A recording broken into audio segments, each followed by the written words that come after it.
Welcome to another episode of Mike's Collection. I'm Mike, and the part of my collection that I'm going to be talking about today is the brand new wave of Mythic Legions produced by Four Horsemen Studios. Now, if you're not familiar with the Four Horsemen or with Mythic Legions, I'll give you a little bit of background on both. But basically, the Four Horsemen were some toy designers that worked for McFarlane Toys in the 1990s, making Spawn action figures. They met there, became friends, formed their own studio, the Four Horsemen, and have gone on to produce all kinds of cool figures. So I'll give you a little run through of their history, and then we'll take a look at these new figures. Now, I should say this new wave of Mythic Legions, which was called Siege at Bjorngar, I'm not quite sure how to pronounce it. It was a set of 5 figures. I actually only ordered 3 of them, so I'm only going to be covering the 3 big figures. Most Mythic Legions come in the 6-inch scale. There are some smaller 4-inch scale figures, some really large 12-inch figures, but the 3 figures I'm going to show you today are the very first ones done in the new 9-inch scale. So this is a race of creatures that hasn't been visited before in this toy line. So it consists of ogres and giants. So yeah, I'm excited to show you these because these are really cool figures. But before I get into that, I usually say this stuff at the end of the video, but thanks for watching, all that stuff. I really appreciate everybody that does. Out of my 56 videos now, I'm over 21,000 views, which is exciting for me. And I always ask you to subscribe and leave comments and all that sort of stuff. And I very much appreciate all of you that have been doing that. And one of my frequent commenters asked for a shout out in my next video, so I'm happy to do that for them. So unfortunately, I'm probably going to butcher their name, but it's, if I'm reading it right, Chazin Kolamona Kazbir. So thank you, Chazin, for watching and for all your comments. And while I'm doing that, one of my other frequent commenters has never asked for a shout out, but the random roller coaster rider Russell is somebody that comments a lot, and I always appreciate his thoughts and feedback. So yeah, thanks to you guys, and thanks to everybody else that's always watching, commenting, and So without further ado, let's take a little bit of look at some of the figures produced by the Four Horsemen in the past. So the Four Horsemen started out working on toys like this over at McFarlane Toys. This here is Mandarin Spawn, and one of my personal favorites from the entire Spawn line. Just look at the detailed sculpting on this figure from top to bottom. It's just full of intricate little details. Even parts that you don't necessarily see. This figure has this kind of soft rubbery cloth which hangs over his legs. So they could have saved some money by not making the legs very elaborate. But if you move this out of the way, you'll see he's got these crazy elaborate knee pads that are fully painted. Everything about this figure is just amazing. And this really elevated McFarlane Toys above the rest of the pack back in the early 1990s. So after working with McFarlane Toys from 1993 till 1999, the Four Horsemen left McFarlane and started their own toy design studio, which was Four Horsemen Studios. And they started doing some of their own original toy lines. The first one they did was a figure line called the Seventh Kingdom, and they did a couple other ones. I didn't collect the majority of them, but I did buy a couple figures from this line, which was called Gothotropolis. Now, Gothotropolis was made up of all bird warriors. So there were blue jays and ravens and crows and eagles. This guy here is a cardinal, and I believe his name was Cardanus. And again, you can see that level of detail that the Four Horsemen always put into their sculpts. Now, one thing I'll note about this figure is that I've got one of his legs bandaged up here with a cast made of crazy glue and Scotch tape. And the reason for that is as soon as I took this guy out of the package, I tried to move his legs and it snapped. These things are a little delicate, and I'm going to talk about that a little bit more later in the video. In addition to their original toy lines that the Four Horsemen were sculpting, they also did some licensing deals in-house. This figure here is from the Outer Spacemen line, which was a toy line in the 1960s that the Four Horsemen revived to create some of these figures, and they did some really cool figures for this line here. Another line would have been the Power Lords, which was a 1980s toy line that the Four Horsemen revived. Now, besides the stuff that the Four Horsemen were doing on their own, they also contracted themselves out to other companies, most notably Mattel, where they worked on a number of lines like DC superheroes and whatnot. But the one they're most well known for was reviving the Masters of the Universe line in 2002. Personally, I really enjoyed this stylized, kind of Japanese anime influenced version of He-Man and the Masters of the Universe. This He-Man design might not be your cup of tea, but some of the creature designs were undeniably cool. But for those fans that wanted a more classic look to their He-Man figures, they were in luck. Because in 2008, Mattel decided to take another stab at Masters of the Universe, except they wanted a more classic look, so they continued the relationship with the Four Horsemen Studios to launch Masters of the Universe Classics, which kind of takes the best of the old and the new and mashes them together to give us some really great Masters of the Universe figures. The Classics line is one of my all-time favorite toy lines, and it was still going pretty strong under the direction of Super 7 up until just this year. So it's really great that we got so many cool character designs from the Four Horsemen over a 10-year period. Now, speaking of Masters of the Universe Classics, one of the last things that the Four Horsemen designed for them is this Snake Mountain update, which Super 7 was taking pre-orders on a couple of months ago, and I ordered it. Anyway, Super 7 just sent out this picture to show the update of how it's coming along, and man, am I excited for this thing. This thing is huge, and it looks super cool. So more great work by the Four Horsemen. Now that brings us up to the Four Horsemen's most successful original toy line to date, and that is the Mythic Legions. Now this is a fantasy-based toy line that was launched in a Kickstarter campaign back in 2015. Now that first wave of figures did very well on Kickstarter, and they opened up a number of stretch goals beyond the original proposed figures, and they ended up making 34 unique figures in that first wave, which is pretty huge. That's more than we get in a wave of G.I. Joe or Transformers or Marvel Legends or anything. That was a lot of figures for a small company to take on. Fortunately, they used a lot of the same parts with some really clever reuse.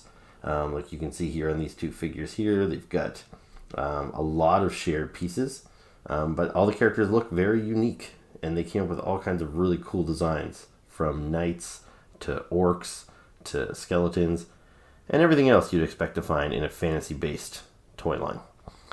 So after the initial Kickstarter, they did a couple smaller waves. There was a wave 1.5, which had just 6 figures in it, but 2 of those figures were 12-inch trolls, so that introduced a new scale to the toy line.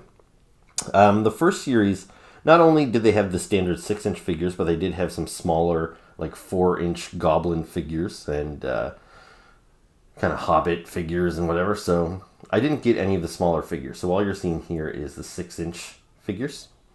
So yeah, they did the 6 figures in wave 1.5, another 8 figures in wave 1.75. Then they did another Kickstarter with their wave 2 called Advent of Decay. And in that line, we got 43 additional figures.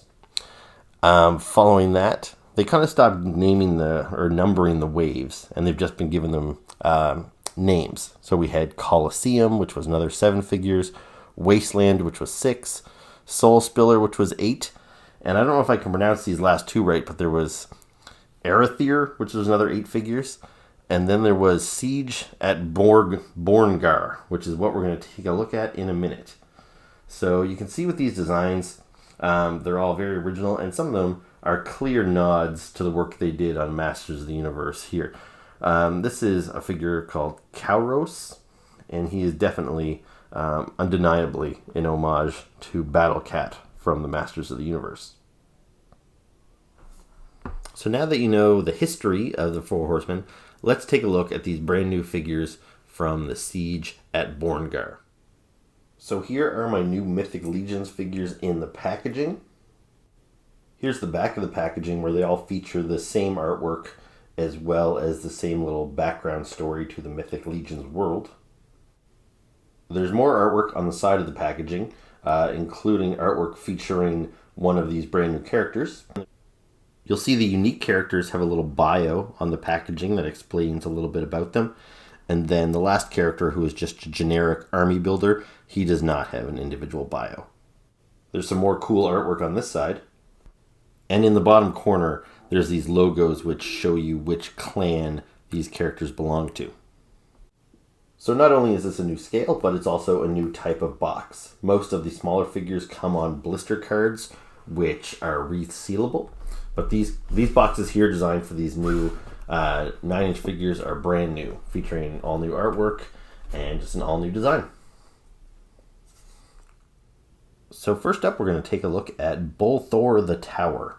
Now this guy is a giant, and his bio on his packaging describes him as follows. Bolthor is as warm and jovial as he is devastating with his axe. And apparently he proved himself at the siege of Bjorngar, and he is now an ally to the humans. Now this figure is very cool looking. As I've said with all these Four Horsemen figures, he's got a ton of detail.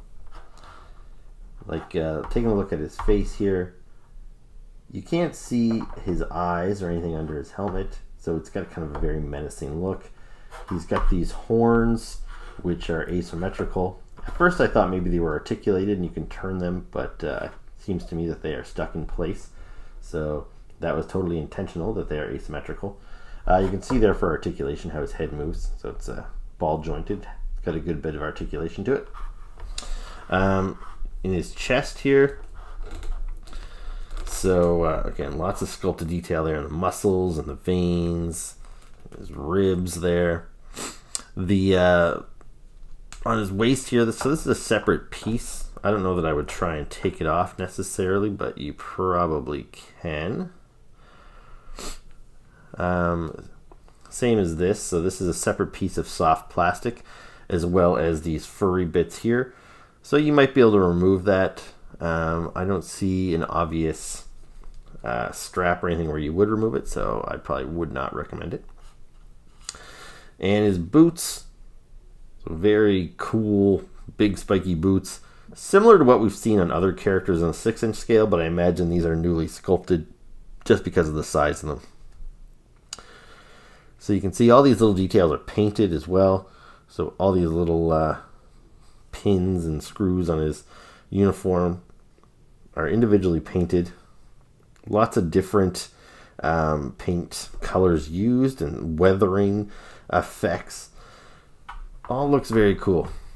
Now for articulation, he's got a good bit of movement.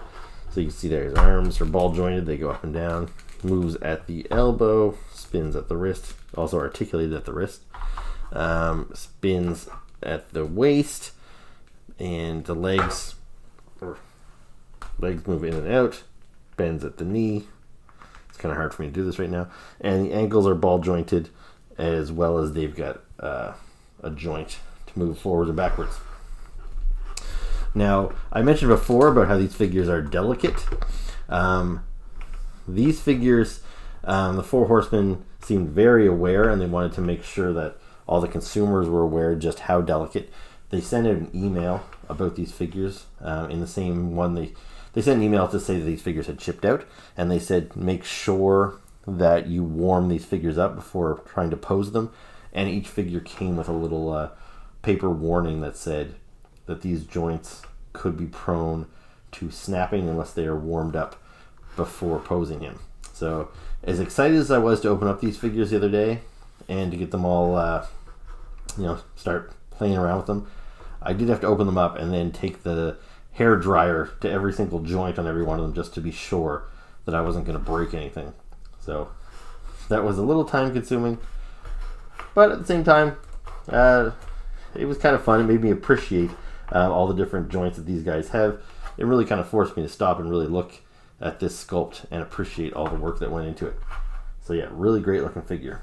As far as accessories go, he's got this axe here. Again, also painted up and sculpted. Very nice. He also came with these two pieces, which, they match the handle on the axe. They can be attached together, so I thought maybe to kind of make a spear of some sort, but there's no spike or anything at the ends of this thing. I suppose you could use it to give him a really long axe handle, but otherwise these two things just seem kind of pointless. I don't really know what I'm going to do with them, but that's all he came with as far as accessories go. So I don't know what else to say about Bolthor the Tower other than to say that he is awesome. Maybe I could show you a little bit of how he compares to the other figures as far as scale goes. So here you see Bolthor next to one of the 6-inch standard figures and one of the 12-inch trolls. Now I don't have any of the 4-inch goblins to show you for comparison purposes, but this here gives you a pretty good idea of how he fits in. So he's definitely larger than the standard figures. Definitely fits the description of giant, but still quite a bit smaller than the troll guys. So if you're worried about this guy being too imposing and just cleaning house, you can pair him up against one of these guys to really give him a threat to deal with. So next up, we're going to take a look at Kerzog. And this guy is an ogre general. And his biography describes him as very brutal.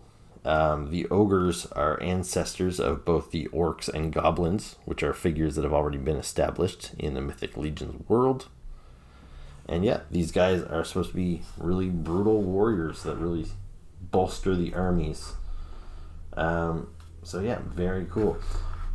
Very similar to Bolthor in a lot of ways.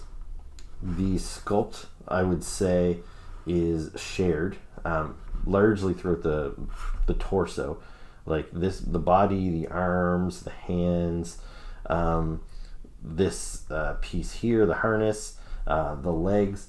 I'm sure those are all the shared parts. Now, so the unique pieces he's got is this head sculpt here, and the head sculpt is great. Very menacing, but at the same time not too extreme. I'm glad he's not like screaming or anything. I like kind of a more neutral face.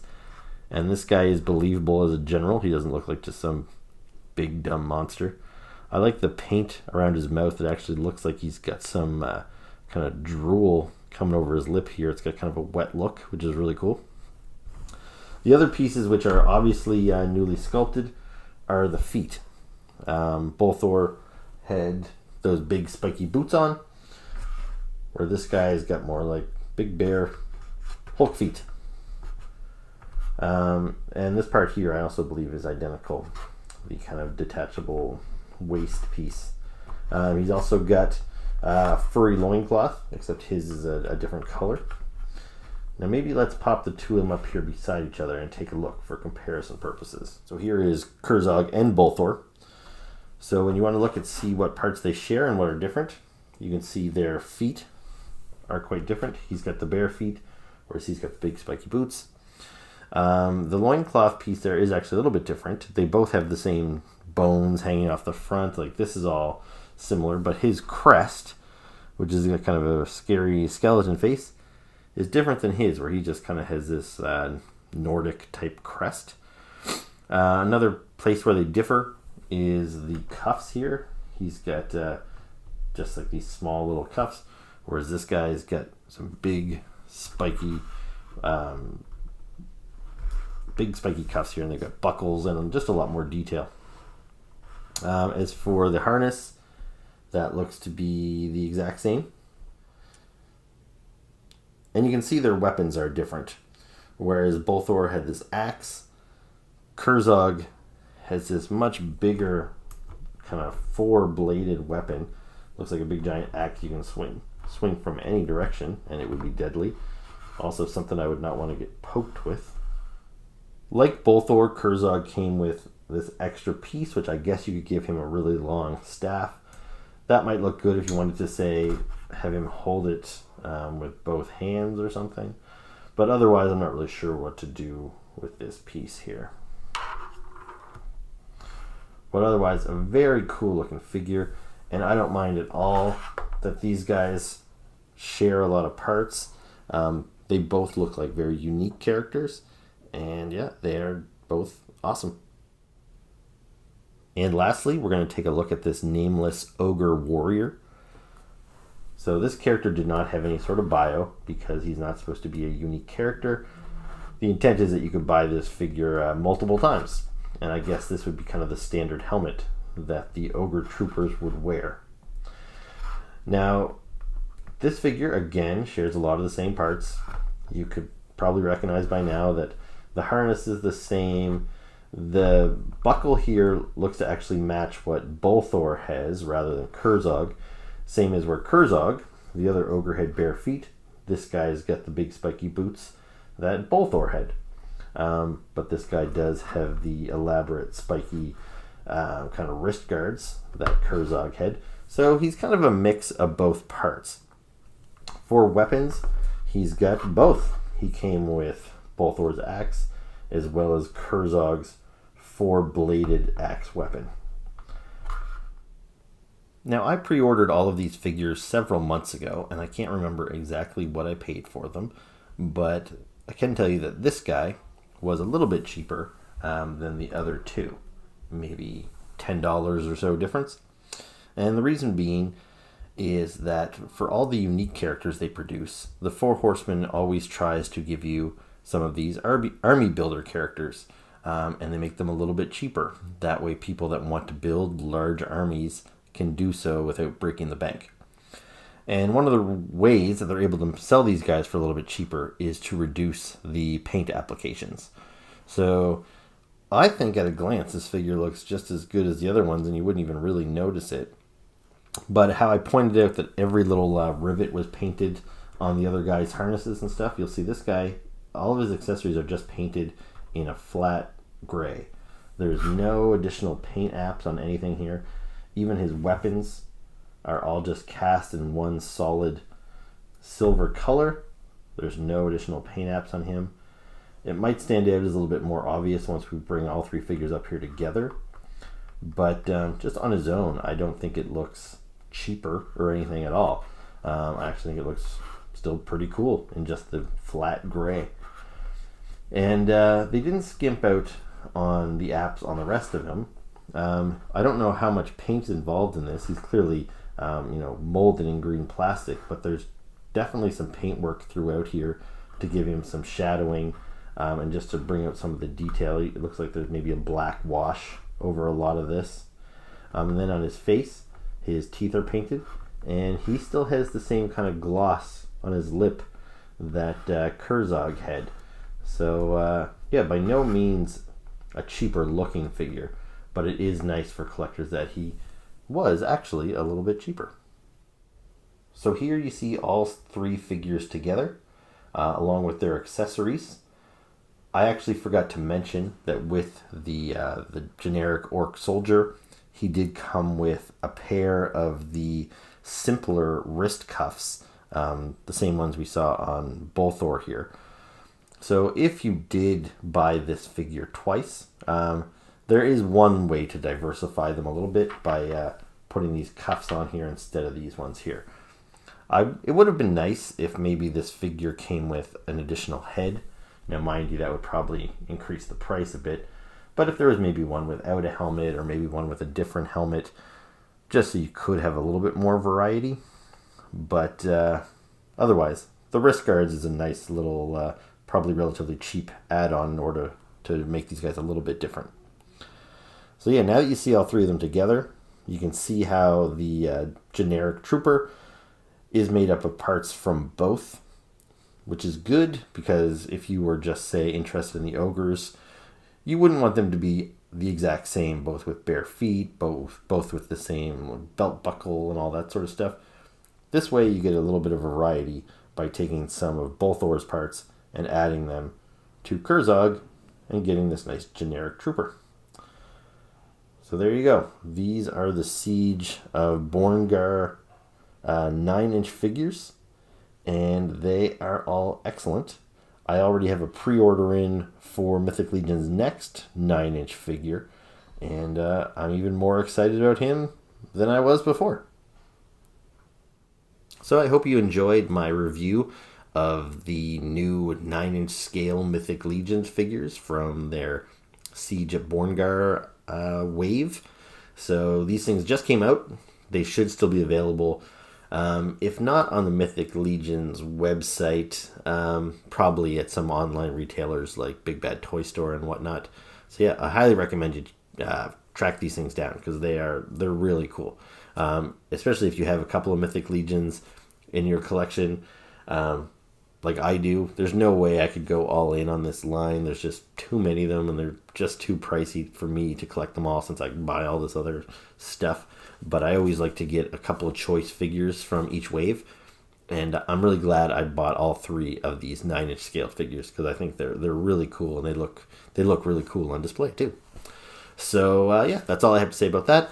I'll be back probably in about a week with another video, as I did actually get some non-Mythic Legions toys, which I thought about lumping into this video, but I thought maybe I'd just keep this one specific. So I'll talk about those toys in my next video, so be sure to come back for that. So thank you very much for watching. Thank you, Shazin and Russell and everybody else, and I'll see you on the next video. Ciao.